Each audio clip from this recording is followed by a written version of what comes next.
Россияга биринчи жолу келип, Амина приложениясын скачать этип, перевод паспортту жасап алыш керек. Андан кийин сакыроо бөлүмүнө медициналык процедуралардан өтүш керек.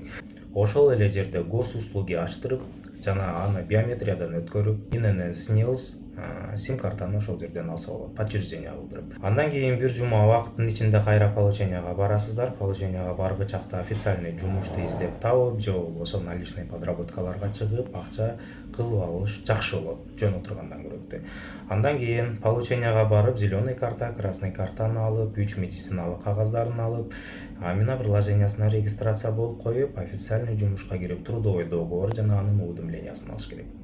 Ошо менен биринчи айдан тарта, экинчи ай, үчүнчү ай ичинде подтвержденный госуслугуңузден жергиликтүү ОВМге запись болуп, талон алып алып, госпошлина 1000 рубль акча төлөп, анан трудовой договордун негизинде миграционный картаңызга 1 жылга штамп бастырып, анан ошо менен Кудай кааласа деп коюп 1 жыл иштеп кетсеңиз болот. Бөлүшүп, каналга подписаться болуп, суроо жооп телеграм группаларга катталып койсоңуздар, ошол жакта өзүбүздүн эле жана элибиз эле билген, билбеген нерселерин айтып деп, тактап, суроо жооп кылып турасыздар өзүңүздөр эле туугандар.